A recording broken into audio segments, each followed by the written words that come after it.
let's pop into some of the roadmap for success and just hitting on the 10 different areas, you know, within the paper that you wrote, the article that you wrote.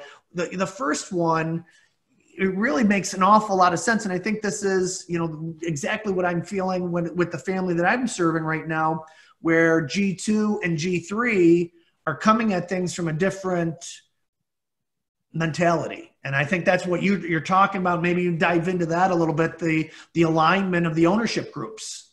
Okay, well, I think, let me make one caveat in the prior comment, selling the business. There are times when you get a ridiculous offer, and they're out there. I mean, I'm hearing multiples at times, even pre-COVID, of 10 to 12 times EBITDA.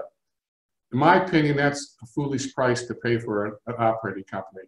So there are times when there are just foolish offers that may be too good to turn down. So there are times to sell a business. The other time would be because your outlet doesn't look good. It's an industry that's consolidating, that there's not growth prospects, and so on and so forth. So I'm not a, you know, it's not a black and white answer, but there are some conditions where selling may make sense, but most of the time it doesn't. Most of the time, the reasons you sell, you can address those issues and needs in a non-sales mode and accomplish them. So back to your question now about, you know, I think probably the most important, if not, you know, one of the most important for sure, is to be getting your ownership group aligned. And particularly when there's a transition between one generation to the next. You hear, you know, the fathers and the mothers are going to have their goals for the next generation. What we did in our family is we had 4 principals of the prior generation, my father being one of them, my aunts and uncles the others.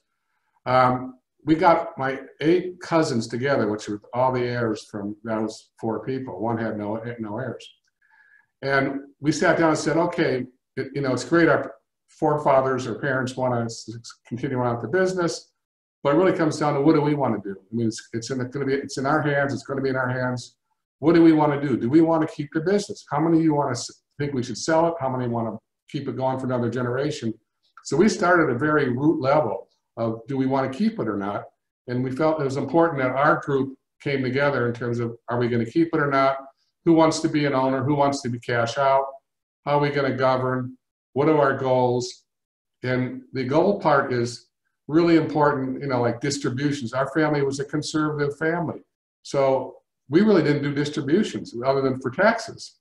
So, you know, it's like, do we want to continue on with that tradition and really grow the business and keep the capital in the business, or is everybody looking for a payday? And so we walked through and sorted through those kinds of issues. We ended up buying out 3 of the 8, and 5 of us remain in the business. Okay. Those are the ones that were going to be active in the business. And then we decided we wanted to all be equal partners at 20% each. So we went through all those kinds of discussions.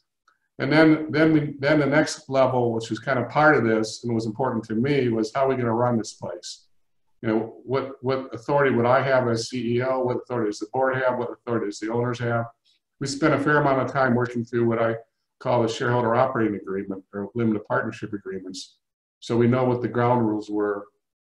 And we worked out if somebody needed to be terminated, how that would work if somebody wanted to cash out, and those kinds of things. And so there's a checklist in the appendix of my book that has like 15 pages of issues to think about in shareholder operating agreements. I think it's helpful for people.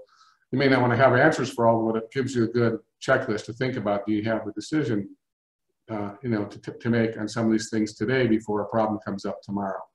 Sure. And just for our listeners, you referenced your book. It's available on Amazon.